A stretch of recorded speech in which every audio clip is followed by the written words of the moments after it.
acquire, you're the champion.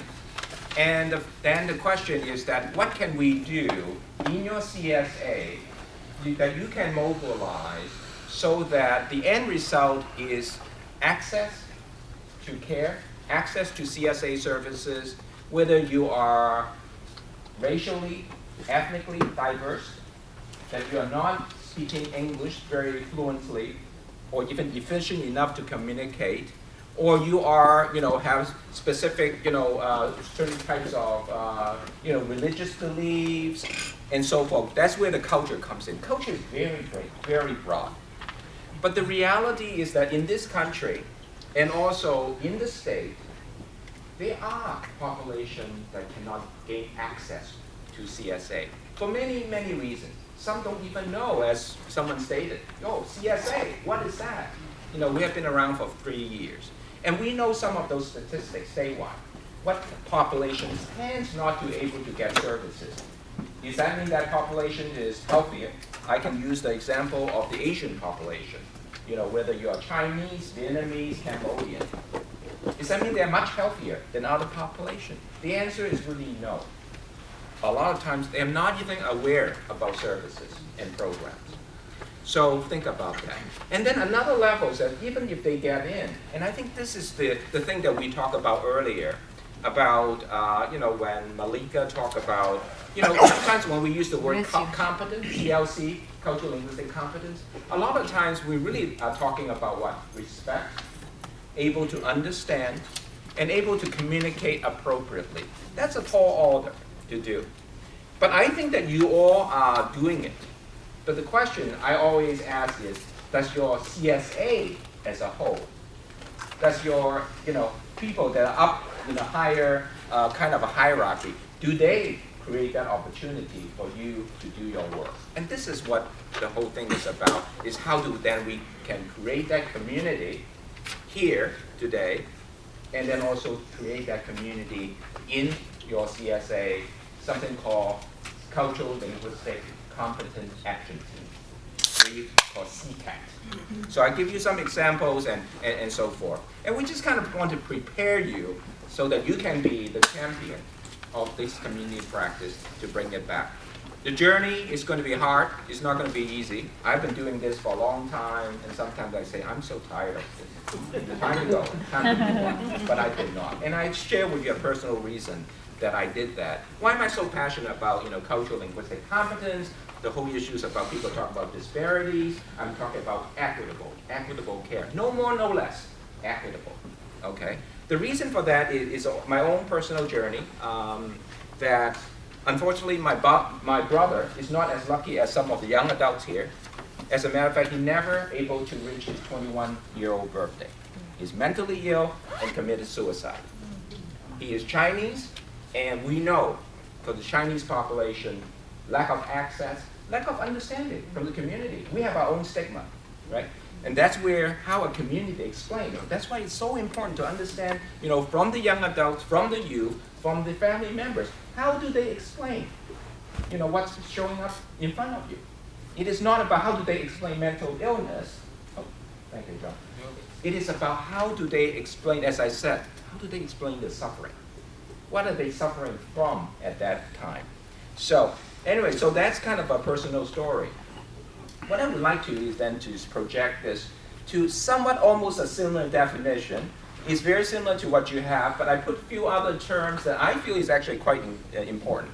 But it's harder to define, and sometimes it's even hard to measure. Everything nowadays we do, we have to measure. But I always take a stab at it. Cultural competence and linguistic competence is the knowledge, experience, skills of individuals that comes together to respond respectfully and effectively to people of all culture, classes, race, ethnic backgrounds, sexual orientations, faiths, or religions in a manner that recognizes, affirms, and values the work of individuals, families, tribes, and communities, protects and preserves the dignity of people.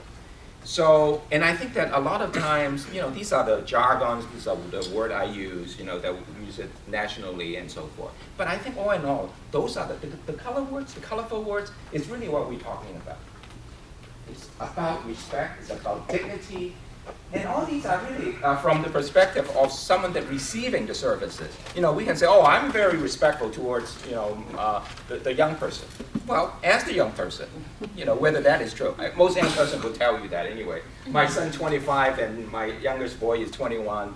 They always tell me, Dad, you're off the mark and da da da da da. So apparently I'm not very, able to affirm their values. I talk about, cultural competence. Young people have their own culture, and I respect that. But I respect that, and I recognize that. And I always affirm. I say, yeah, I understand. But I also said that you did not live in my world. When I was in, Hong Kong, you did not live in my world. And when I was very poor, coming to the United States, have to work and went to school and so forth, and they go, ooh, It's almost like, yeah, we used to, the thing is we said that, well, what, we should have like 12 feet of snow. They think, what are you talking about, kind of thing. So this is the definition. At least we will try to use it for this community of practice. I encourage you, though, when you go back to your CSA, when you are the champions, when you are the person and others that are going to do it, by all means, spend a little time to come up with your definition of cultural and linguistic competence for your organization. And there are different strategies, and we will talk about that the next time. Okay, with that, I would like to spend as much time as possible to quickly go over the 8 domains. We asked you earlier in the pre-survey whether you know the domains and these and so forth. These are really very much from the national level.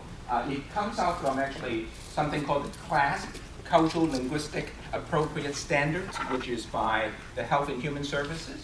And then also part of it is coming from, which you actually have both in your packet, is the so-called Cultural Competence Standards, and it's actually developed by Substance Abuse Mental Health Service Administration. This is way back. That's why I call it a seminal document, which really, because of that document, later on, the Surgeon General, actually specifically Satcher, talked about, the thing about children's mental health, and then he has an addendum called Mental Health, Race, Culture, and Ethnicity. And so that's a wonderful kind of another seminal document. So with that said, I would like to invite 2 of my resource persons.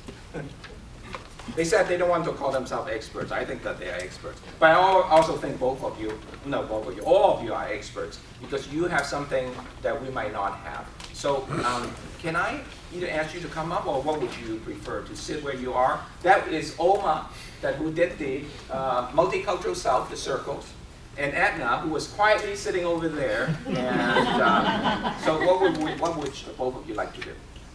We can probably sit there. Would that be okay? Edna, you were only supposed to say what you wanted to do, not what we wanted to do. Thank you. We'll be fine. Did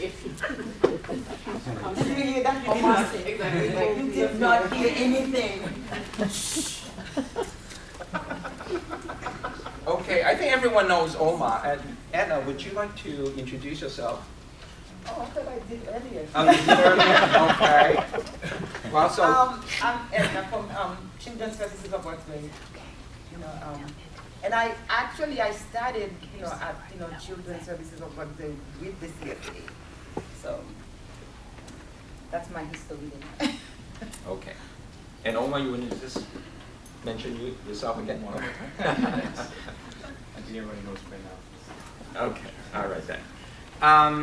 I think that actually, a lot of these things, I don't know whether you notice it. Maybe you do. We didn't plan